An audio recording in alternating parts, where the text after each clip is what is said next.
ትዳር ፈላጊዎች እችን ደብዳቤ ቢያገኙ ሳይፈልጓት አይቀሩም።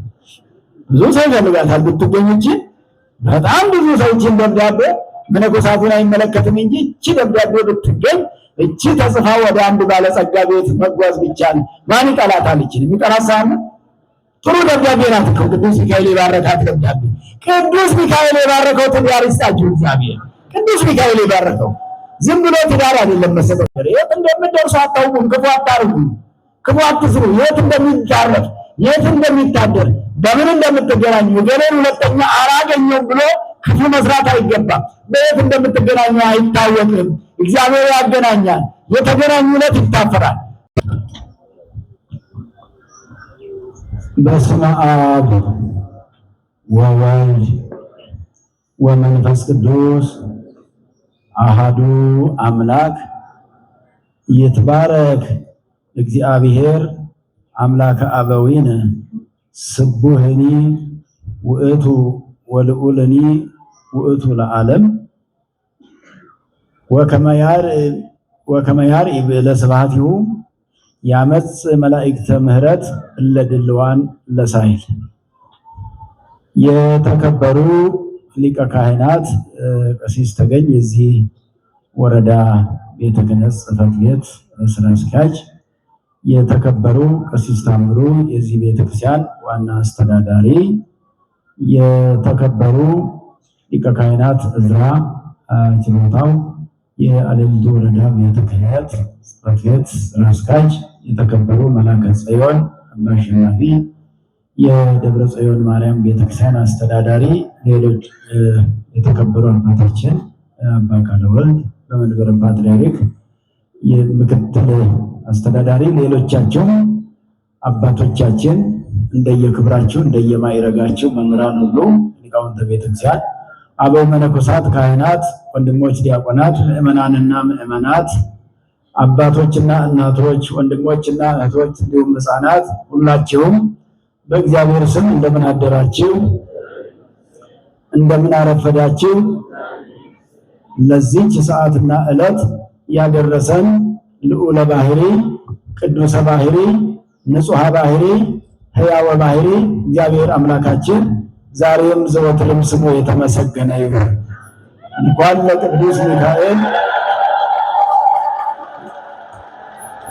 ለቅዱስ ሚካኤል ክብረ በዓል በሰላም በጤና አደረሰን አደረሳችሁ።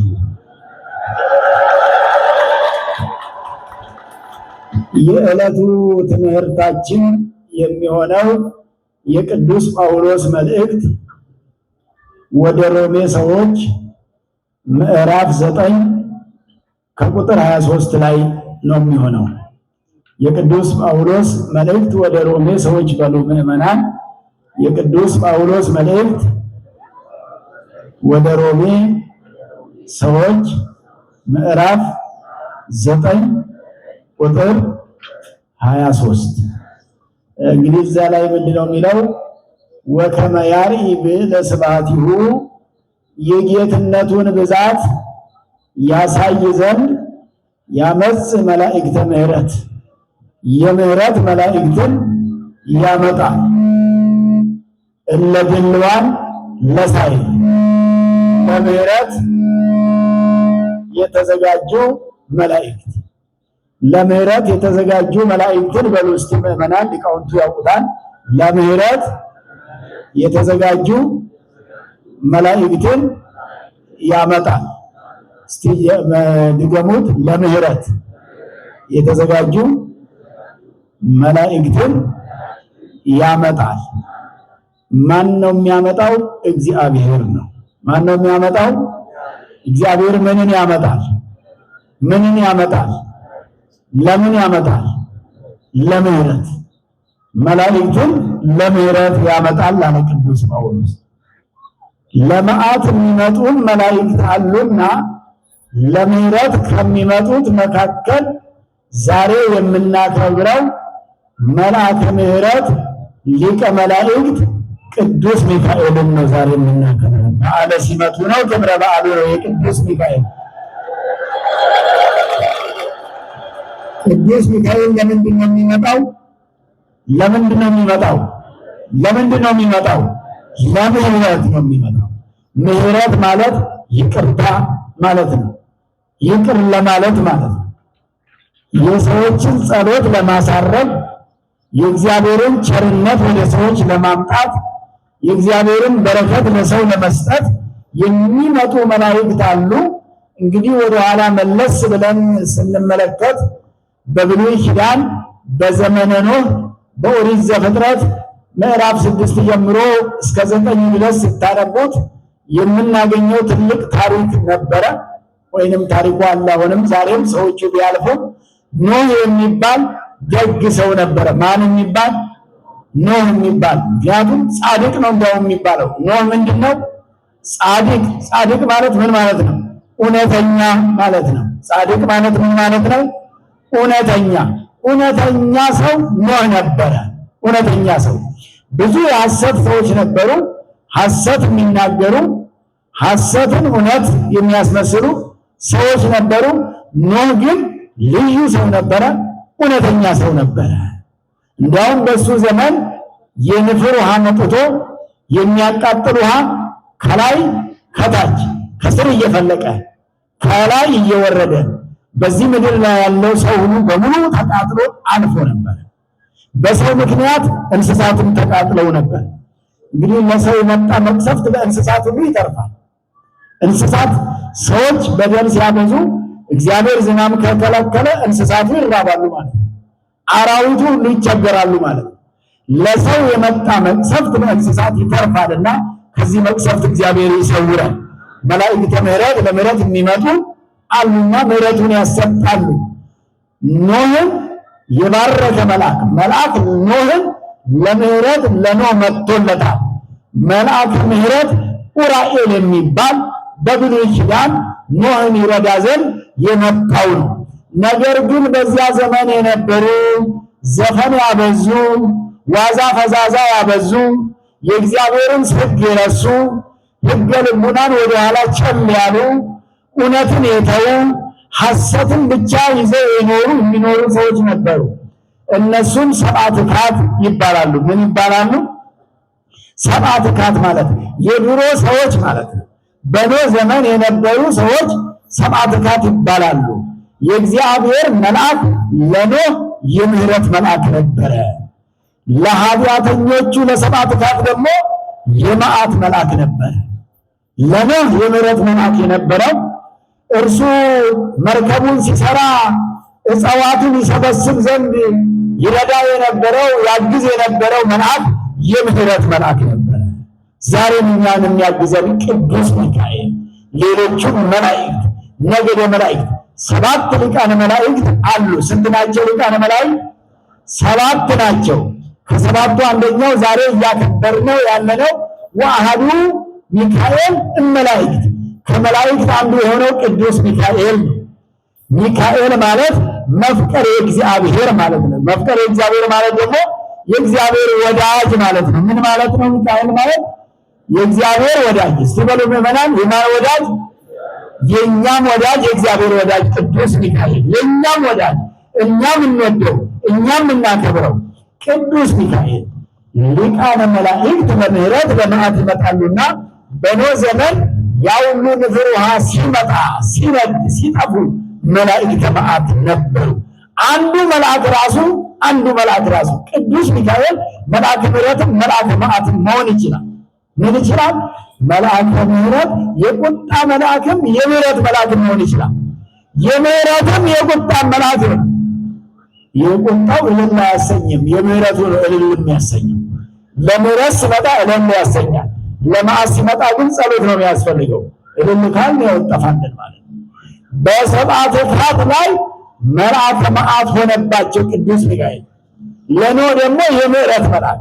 እንደዚሁም በሰዶማውያን ዘመን ደግሞ የሎጥ ዘመን በነበረ በኦሪት ዘፍጥረት ምዕራፍ 19 ላይ የምታገኙት ሎጥ የሚባል ደግ ሰው ነበረ። የእግዚአብሔር ወዳጅ፣ ይልቁኑ እንግዳ በመቀበል የሚታወቅ፣ በመታዘዝ የሚታወቅ፣ በቅንነት የሚታወቅ፣ በትሕትና የሚታወቅ፣ በግብረ ገብነት የሚታወቅ፣ እውነት በመናገር የሚታወቅ፣ ሰዎች ሁሉ የእግዚአብሔር ወዳጅ መሆን በተሳናቸው ዘመን ልዩ የእግዚአብሔር ወዳጅ የነበረ ሎጥ ይባላል። ማን ይባላል? እንደውም ቅዱስ ሚካኤል ቅዱስ ጳውሎስ ስለሱ ሲጽፍ ከኛ ወገን እንግዳ መቀበልን በማብዛታቸው መላእክቱን ሁሉ እንደ እንግዳ የተቀበሉ ሰዎች ነበሩ ይላል። ሁለቱን መላእክት ቅዱስ ሚካኤልና ቅዱስ ገብርኤልን በእንግድነት ተቀብሎ ከቤቱ ያሳረፈ ነው ሎጥ ማለት። መላእክትን ተቀብሎ በቤቱ ያስተናገደ። መላእክት አይበሉ አይጠጡ፣ ነገር ግን በሰው አምሳል ስለተገለጹለት ሰዎች ናቸው ብሎ ወደ ቤቱ ወስዶ አስተናገዳቸው። ስለዚህ ለሎጥ ቅዱስ ሚካኤል የምሕረት መልአክ ሆነለት። የምን መልአክ ሆነለት? የምን መልአክ? የምሕረት መልአክ፣ የይቅርታ መልአክ፣ የቸርነት መልአክ ሆነለት። ለሰዶማውያኑና ተመለሱ ሲባሉ ከኃጢአት እንዲመለሱ፣ ከግብረ ሰዶም እንዲመለሱ፣ ከጣዖት ማምለክ እንዲመለሱ፣ ከእንስሳ ተግባር እንዲመለሱ የታዘዙት የሎጥ ዘመን ሰባ ሰዶም ሰባ ገሞራ ግን አልመለስ ስላሉ ቅዱስ ሚካኤል የመዓት መልአክ ሆኖባቸው ሀገራቸው ተቃጥሏል። በሰማዕታት ጊዜ የቀድሞ ሰዎች ሰማዕታት የሚባሉት ምድር እንዳሰጠማቸው፣ ውሃ እንዳቃጠላቸው፣ ከስር እንደፈነቀለባቸው፣ ከላይ እንደወረደባቸው ሁሉ በሎጥ ዘመን ደግሞ ሰዶማውያኑ በእሳት ተቃጥለዋል። ስለዚህ አንዱ መልአክ ሁለት አይነት ተግባር አለው ማለት ነው። የምሕረትም ይሆናል የመዓትም ይሆናል። እንደዚሁ ለእስራኤል ደግሞ እስራኤልን መርቶ ባሕረ ኤርትራን አሻግሮ ያወጣቸው ቅዱስ ሚካኤል ነው። ባሕረ ኤርትራን ያሻገራቸው የምሕረት መልአክ ሆኖላቸው፣ ለነፈርዖን ደግሞ መልአከ መልአክ ሆኖባቸው ያሰጠማቸው ራሱ ቅዱስ ሚካኤል ነው።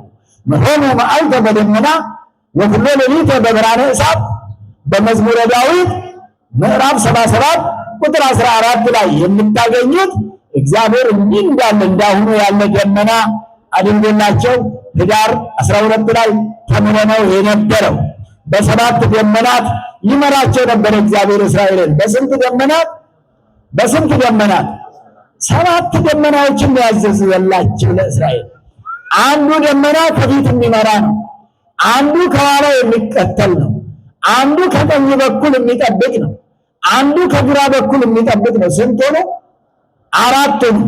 አንዱ ከላይ ፀሐይ እንዳይበረታባቸው እንደ ጥላ የሚጋርድላቸው ስንት ሆነ? አንዱ ደግሞ ከመሬት ላይ ተነጥፎላቸው እንደ ጫማ የሚጫሙት የሚሄዱበት ነው። ስንት ሆነ? 6 ደመና። የመጨረሻውና ሰባተኛው ደግሞ ወደፊት የ2 ቀን የ3 ቀን መንገድ ሄዶ መንገድ እያስተካከለላቸው እንደ ግሬደር መሬቱን የሚደለድልላቸው የነበረ ነው። በእነዚህ በሰባት ደመናት ነው እስራኤልን ይመራ የነበረው እግዚአብሔር። ዛሬም እየመራን ነው። እግዚአብሔር የተመሰገነ ይሁን። እግዚአብሔር አልተለየንም። እግዚአብሔር ከእኛው ጋር ነው። ስለዚህ ለእስራኤል ዘሥጋ፣ እስራኤል ዘሥጋ ማለት ቅድመ ልደተ ክርስቶስ የነበሩ እስራኤል ዘሥጋ ይባላሉ። ድኅረ ልደተ ክርስቶስ ከክርስቶስ መወለድ በኋላ ያሉ እስራኤል ደግሞ እስራኤል ዘነፍስ ይባላሉ። ምዕመናን እኛ ጭምር ማለት ነው። አማኞች እስራኤል ዘሥጋ ሳንሆን እኛ ዘነፍስ ነን። የነፍስ ስራ እንድንሰራ የታዘዝን፣ ከሥጋ ስራ ይልቅ ለነፍስ ስራ እንድንተጋ እንድንበቃ የታዘዝን። ለግብፃውያኑ ግን ይህ መልአክ መልአከ መዓት ነው የሆነባቸው። ሰጥመውበታል። ከመስጠም እግዚአብሔር ያድነን። ዛሬም በኃጢአት መስጠም አለ፣ በበደል መስጠም አለ።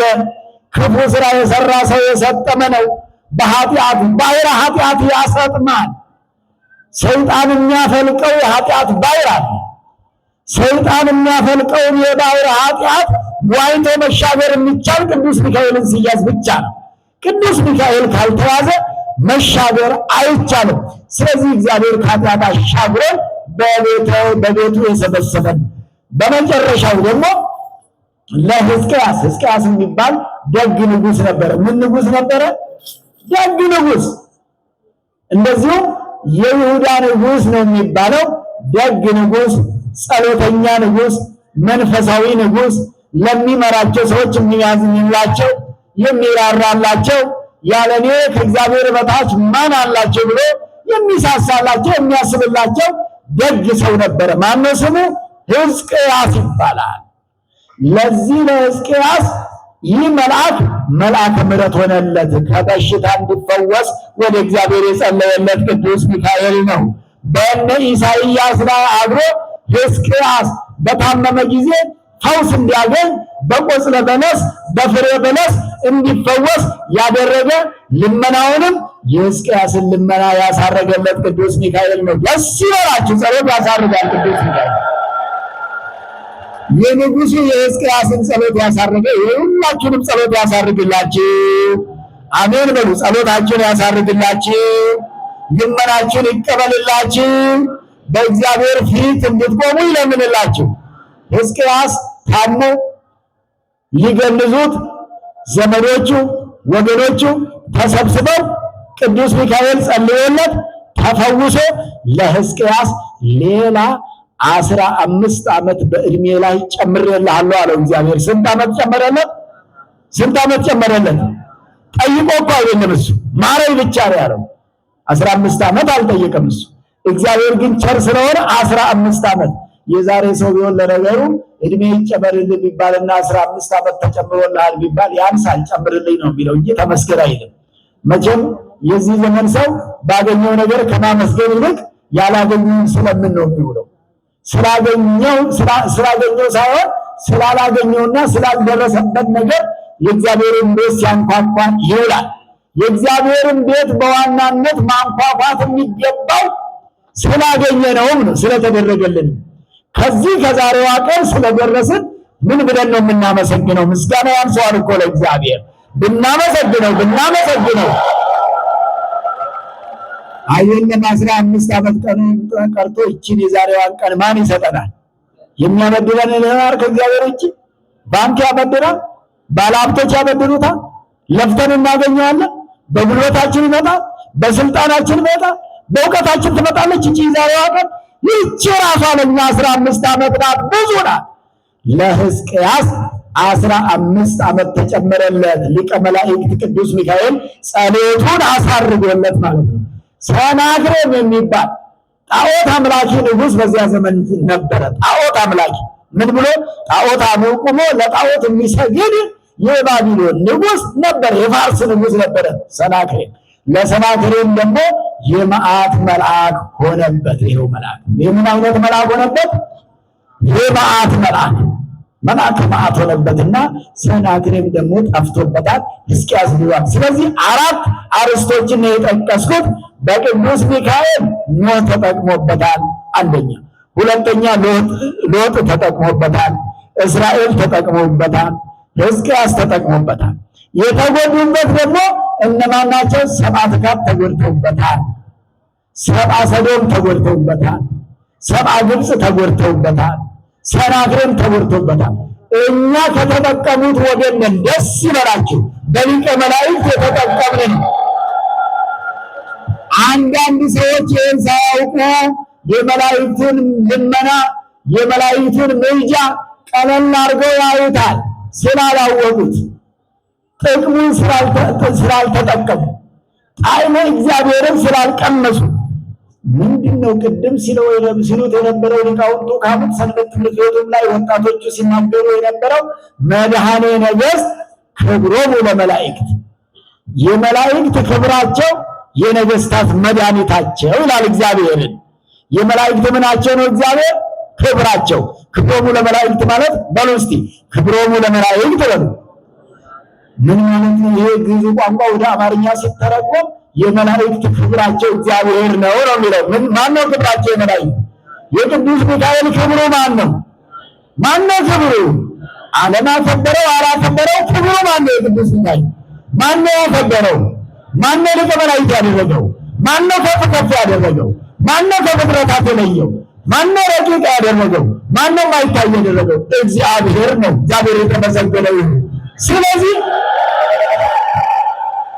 የመላእክት ክብራቸው ማን ነው? በሉት በደንብ። የመላእክት ክብራቸው ማን ነው? ማን ሰጣቸው ክብሩን? እግዚአብሔር የሰጣቸውን ክብር ለመንሳት መሞከር ከእግዚአብሔር ጋር መጣላት ነው። ከማን ጋር መጣላት ነው? ለማንም ሰው እኮ እግዚአብሔር የሰጠውን ክብር ለመንጠቅ መሞከር ከእግዚአብሔር። ዞሮ ዞሮ ባለቤቱን ካልናቁ ምንድን ነው የሚባለው? አጥሩን አይነቀንቁም ይባላል። ባለቤቱን ካልናቃችሁ እስቲ እዛ ቤት ሂዱና ሄዳችሁ በጫማ ልትረግጡ ትችላላችሁ እንዴ? በሩን ወይ በድንጋይ ልትመቱ ትችላላችሁ እንዴ? በሩን ባለቤቱ ካልተናቀና ከባለቤቱ ጋር ጠብ ካልተፈለገ በስተቀር ሄዶ የሰውን በር በድንጋይ የሚመታ ሰው አለ? ይደረጋል? ማንም አያደርግም። ከስርዓት አንፃር እንደው ከቆረጠና ጠብ ነው ብሎ ካመነ እንኳን ይሄ አይደረግም። ስለዚህ መላእክቱን መንቀፍ ባለቤቱን መናቅ ነው። የዓለም ባለቤት ማን ነው? የመላእክት ባለቤታቸው ማን ነው? ፈጣሪያቸው ማን ነው? ፍጡሩን መናቅ ፈጣሪውን መናቅ ነው። ፍጡሩን ማቃለል ፈጣሪውን ማቃለል ነው። እኛ ግን እናከብረዋለን፣ እናገኘዋለን፣ ከፍ ከፍ እናደርገዋለን፣ ሊቀ መላእክት እንለዋለን። ክብሮሙ ለመላእክት ማለት ይሄ ነው። ስለዚህ መላእክቱ የከበሩ ናቸው። እንግዲህ በዛሬም ዕለት በተለየ መልኩ ሁለት ሰዎችን የረዳበትን እናስታውሳለን። በዚህ ምክንያትም ቅዱስ ሚካኤልን ዛሬ እናስበዋለን። ስንት ሰዎችን የረዳው በመጽሐፉ ዛሬ የምናገኘው? ሁለት። ማና ማናቸው? ቅድም ሲዘመር ሰምታችኋል። አንዱን ባህራን የሚባለውን ሰውና አፎሚያን ነው። ማና ማናቸው? እስቲ ምዕመናን ማና ማናቸው? ባህራንና አፎሚያ። ባህራን ወንድ ነው፣ አፎሚያ ሴት ናት። እንግዲህ የባህራን ታሪክ ከብዙ በጥቂቱ ድርሳነ ሚካኤል ላይ ስለምታረቡት እዛ ታገኙታላችሁና ባህራን የተባለበትን ምክንያት ከባህር የተገኘ ሰው ነው። ምን አይነት ሰው ነው? ከባህር የተገኘ ዘነገደ ባህር ተብሎ ቅድም ሲዘመር የነበረው ከባህር ስለተገኘ ባህራን ተባለ ይላል። ከግዕዝ ቋንቋ ጋር የሚመሳሰል ነገር አለው ማለት ነው። ቋንቋዎች ይወራረሳሉና ስለዚህ ባህራን የሚባለው እናቱ ድሃ ነበረች። ምን ነበረች? እናቱ ድሃ። የብዙዎቻችን እናት ድሆች ናቸው። እግዚአብሔር ካላቸው ግን ድሆች አይደሉም። እግዚአብሔር ያለው ሰው ድሃ ነው አይደለም። እግዚአብሔር የሌለው ሰው ድሃ ሰው። እግዚአብሔር ካላችሁ ባለጸጎች ናቸው። እግዚአብሔር ካላችሁ ሀብታሞች ናቸው። እግዚአብሔር ከሌለን ከእግዚአብሔር ከተለየን በፈቃድ እግዚአብሔር የማንኖር ከሆነ በቤቱም እየተመላለስን እውነተኛ እግዚአብሔር ሰዎች ካልሆነን እያለን የሌለን መሆንም አለ። አንዳንድ ሰው እያለው የሌለው አለ አይደል? አለኝ እያለው የሌለው የማይበላ የማይጠጣ የማይለብስ ለብሶም አማረብኝ ብሎ የማያስብ እግዚአብሔር ጋር አለን እያልን የሌለን ካለን ደግሞ እግዚአብሔር ይመልሰን። አሜን በሉ። አሜን ከሁሉ ይበልጣል። አሜን። እግዚአብሔር ይመልሰን ልቡናችንን አይምሯችንን። ያ ባህራን የተባለ ሰው ባህራን የተባለው እናቱ ድሃ ነበረችና አርግዛ ሳለ በነፍሰ ጡርነት ሳለ ሰው ዘንድ ቃርሚያ ትለቅም ነበር። ቃርሚያ ታውቁ ይሆን? ምናምን ወደ ገጠሪቱ አካባቢ ወጣ ብሎ ያጨደ ያዘመረ ያውቃል መቼም ይሄ ሰው ደጅ። ምክንያቱም እነ ከተማ ከሄዳችሁ ደግሞ ሰው ቤት ሰራተኛ ሆና የምትኖር ማለት ነው። ሰው ቤት ሰራተኛ ሳለች አባቱ በጸሎቷልና በእርግዝና ሳለ ብቻዋን ልታሳድግ ችግሩን ልትጋፈጥ ባለችበት ሰዓት ቅዱስ ሚካኤልና ቅዱስ ገብርኤል በሰው አምሳል ተገልጠውላት ምጥ ተይዛ ስትጨነቅ አይተው በምትወልድበት ጊዜ አትጨነቂ፣ አይዞሽ፣ እግዚአብሔር ይገላግልሻል፣ ትገላገያለሽ። እንደውም ከዚህ የሚወለድ ካንቺ የሚወለደው የዚህን የሀብታሙን በገንዘብ የሚወርስ ነው። የዚህን ባለ ሀብት ሀብቱን ይወርሳል አሏት። ምን አሏት? ሀብቱን ይወርሳል።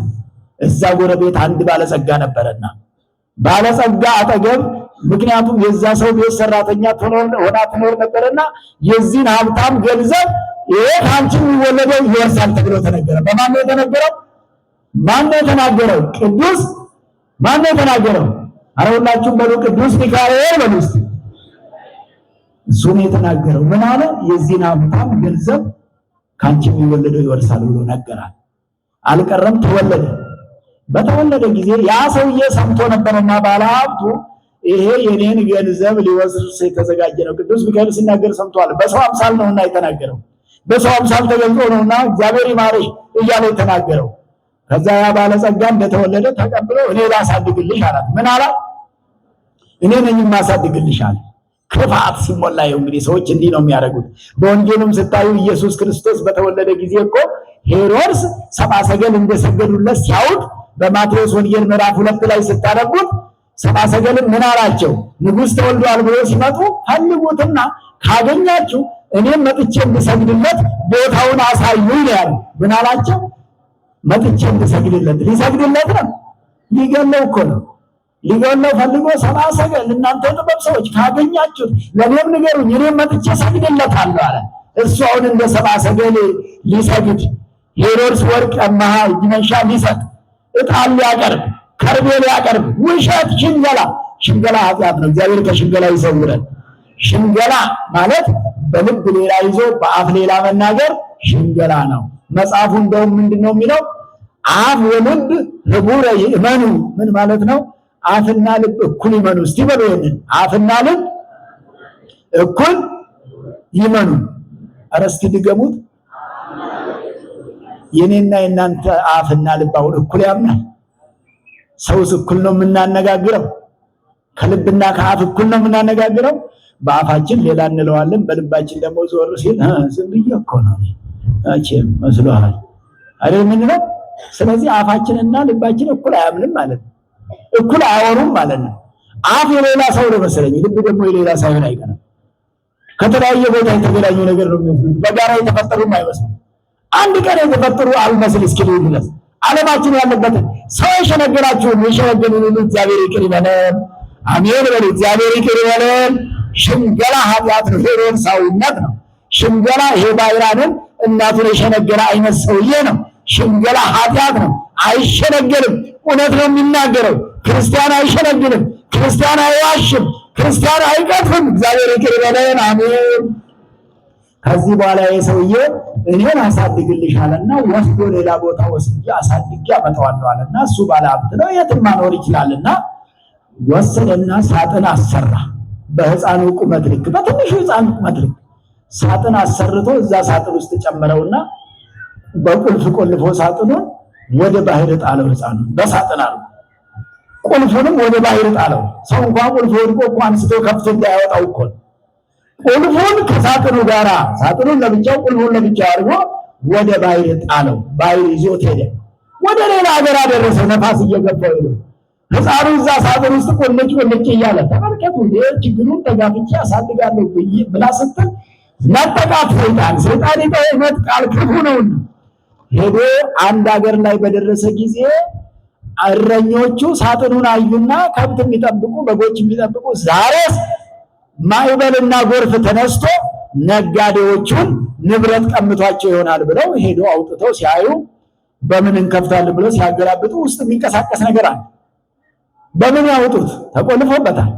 በኋላ አሳ አወጡ። አሳም ያጠምዱ ነበር እረኞች። አሳ አጥምደው የአሳውን ሆድ ሲቀዱት የሆነ ቁልፍ አገኙ ከአሳ ሆድ ውስጥ። ወስደው እዛ ሳጥን ላይ ሲሞክሩት አይከፍተው። ሳጥኑ ተከፈተ። የሞቱ ሳጥን ለሞት የተዘጋው ሊሞት ሊጠፋ የተቆለፈበት ሳጥን ተከፈተ። ሲከፍቱት ባይራን ቁልጭ ብሎ አለ። አልሞተም። እግዚአብሔር ከሞት አድኖት ማለት ነው። እግዚአብሔር አድርጎ ወገኖች፣ ሰዎች ስንት ጊዜ ገለዋችሁ፣ ስንት ጊዜ እግዚአብሔር አዳናችሁ።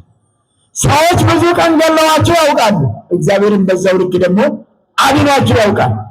ቅዱስ ሚካኤልን ልኮ መልአከ ምሕረትን ልኮ ዓለም ብዙ ቀን በኃጢአት ገሏቸው ያውቃል። ቅዱስ ሚካኤል ደግሞ በጸሎቱና በምሕረቱ ብዙ ቀን ከኃጢአት አውጥታቸው ያውቃል። ከዛ ያንን ሰውዬው ሌላ እረኛ የነበረው ሰው ወስዶ አሳድጎ በግ ጠባቂ አደረገው። ሰውዬው ሞቶልኛል ብሎ ተንበናቆ ሲኖር ለንግድ እዛ ሀገር ሄደ። ቆይቶ ከጊዜ በኋላ ወደ 15-16 ዓመት ሆኖት እሱ አድጎ እዛ ሀገር ሲሄድ መሽቶበት ባይራን ያለበት ሄዶ አደረ። የት እንደምትደርሱ አታውቁም፣ ክፉ አታርጉ፣ ክፉ አትስሩ፣ የት እንደሚታረፍ የት እንደሚታደር በምን እንደምትገናኙ ገሌን ሁለተኛ አላገኘውም ብሎ ክፉ መስራት አይገባም። በየት እንደምትገናኙ አይታወቅም። እግዚአብሔር ያገናኛል። የተገናኙለት ይታፈራል። እዛ ሲገናኝ ባይራን በግ መልስ እያሉ ሰዎቹ ባይራን እያሉ ሲጠሩት ይሰማል። ምንድነው ባይራን የምትሉት ልጅ ይላል። ከባህር ውስጥ ያገኘነው ሳጥን ተቆልፎበት ቁልፉን ከአሳ ወደ አውጥተን ከፍተነው ያሳደግኩት ነው ብሎ ሰውየው ነገረው።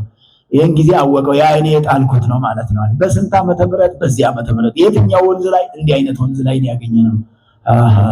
አልሞተም ማለት ነው አለ። እንደገና ደግሞ ኃጢአተኞች እኮ ኃጢአት አይበቃቸውም እኮ፣ አይጠግቡም እኮ። ክፉዎች ክፋት አያጠግባቸውም። ክፉ ነገር ጠግቤያለሁ በቃኝ ብሎ የሚያውቅ ሰው ሰምታችሁ ታውቃላችሁ? እንደውም በጎ ነገር ነው እየተጠገበ እንደው አልዋሃድ ያለው እንጂ ክፋት እየተዋደ ነው። እንዲህ ክፋት የተዋደው ሰው ነውና ከዚህ በኋላ ወደ ቤቴ ዕቃ ረስቻለሁና ሄዶ ያምጣልኝ መልእክት ያድርስልኝ ብሎ ደብዳቤ ጽፎ አሽጎ ይሄን ያድርስልኝ ብሎ በምልክት ወደ ራሱ ሀገር ድጋሜ ላከው። ምን ብሎ መልእክት ያድርስልኝ ብሎ ደብዳቤው ምን ብሎ ጻፈው? ይሄ ልጅ እንደደረሰ እንድትገሉት ብሎ ጻፈ። ደግሞ ወደ ቤቱ መንገድ ላይ ቅዱስ ሚካኤል በሰው አምሳል ተገለጸለት ለባይራን በየዋነት እንደ ኦሪዮ የሞት ደብዳቤውን ይዞ ሲሄድ ስንቶቻችሁ የሞት ደብዳቤያችሁን ይዛችሁ ትመላለሳላችሁ? አለ መካከል አታውቁትም። ማን ክፉ እንደሚያስብባችሁ፣ ማን ክፉ እንደሚሰራባችሁ፣ ማን ክፉ እንደሚነግራችሁ በምን ይታወቃል? አንዳንድ ሰዎች እንደውም ምን ይላሉ መስላችሁ? ከጠላቴ አንተ ጠብቀኝ። ምንድነው የሚባለው? ከወዳጄ ጠላት አንተ ጠብቀኝ ነው የሚባለው። ከወዳጄ ጠላት፣ ወዳጅ ከሚመስል ጠላት አንተ ጠብቀኝ፣ ከጠላቴ እንኳን ራሴን እጠብቃለሁ ይላሉ ሰዎቹ። ምክንያቱም ጠላት ነው ይታወቃል፣ አያነጋግርም። ስለዚህ የሰው መጓየት አያስብልኝም ስለሚታሰብ አንተም ትሞክራለህ ከጠላት ላይ። ከወዳጅ ጠላት ግን እግዚአብሔር ካልሆነ በስተቀር በምን ታውቀዋለህ? ወዳጅ ነው የሚመስለው። ያበላሃል፣ ያጠጣል፣ ያለብሳል፣ ያመሰግናል፣ ያደንቃል። በምን ታውቀዋለህ? ስለዚህ ይሄ ሰው ወዳጅ መስሎ እንዲላከ ቅዱስ ሚካኤል መንገድ ላይ በሰው አምሳል ተገለጸለትና ይሄን ያስከውን ነገር አሳየኝ፣ ክፈተው ደብዳቤው ሲል አደራ አልከፍትም አለ። ባይራን ታማኝ ነው፣ እሱ አያውቀው። የዋህነታቸው ያስጎዳቸው። ዞሮ የዋህነት ያስጎዳው ሰው እኮ የለም እስካሁን ድረስ። ክፋቱ ያስጎዳው እንጂ የዋህ ነው የተጎዳ ሰው። አንዳንድ ሰው ሲያወራ የዋህነቴ ነው እኔ የጎዳኝ የሚል ሰው አልሰማችሁ? የዋህነት ምን ያስጎዳል? እኔ የዋህነት ያስጎዳኝ ብሎ የሚቆኝ ሰውም አለ እኮ። አንዳንዱ ይቆጫል፣ ክፉ ለምን አልሆንኩም እያለ። የዋህነት አያስጎዳም። የዋሃን ይወርስዋ ለምድር። ዳዊት በመዝሙሩ የዋሆች ምድርን ይወርሷታል። ምድር የተባለች መንግስተ ሰማያት ናቸው እና የዋሃን መንግስተ ሰማያትን ይወርሳሉ እንጂ አይጎዱም። ደስ ይበላችሁ፣ የዋህነታቸው አያስጎዳችሁ። የዋህ ሆኖ የተጎዳ ሰው ቅድም የሰበሰብኩና የነገርኳችሁ ሁሉ የዋህነታቸው አይደለም ያስጎዳቸው፣ ክፋታቸውን ያስጎዳቸው። ከዚህ በኋላ ቅዱስ ሚካኤል በጣም ሲጨቀጭቀው የግድ እንግዳው ሳትከፍት እንደዚሁ ከፍ አድርጋ ያሳየኛለውና ቅዱስ ሚካኤል እስትንፋሱን እዛች ደብዳቤ ላይ አሳደረና ሚጣ ወልታ ለውጣት ብሎ ተናገረ። ያ የሞት ደብዳቤ ተለውጦ ምን ተጻፈበት? ላው ላይ እንደደረሰ ታላቂቱ ልጄን እንድትድሩለትና ሀብቴን ሁሉ እንድትሰጡት የሚል ጻፈበት ቅዱስ ሚካኤል ቀይሮ ማለት ነው። ብዙ ትዳር ፈላጊዎች እችን ደብዳቤ ቢያገኙ ሳይፈልጓት አይቀሩም። ብዙ ሰው ይፈልጋታል ብትገኝ እንጂ በጣም ብዙ ሰው እችን ደብዳቤ መነኮሳቱን አይመለከትም እንጂ እቺ ደብዳቤ ብትገኝ እቺ ተጽፋ ወደ አንድ ባለጸጋ ቤት መጓዝ ቢቻል ማን ይጠላታል? እቺ የሚጠላት ሳይሆን ጥሩ ደብዳቤ ናት እኮ ቅዱስ ሚካኤል የባረካት ደብዳቤ። ቅዱስ ሚካኤል የባረከው ትዳር ይስጣችሁ እግዚአብሔር።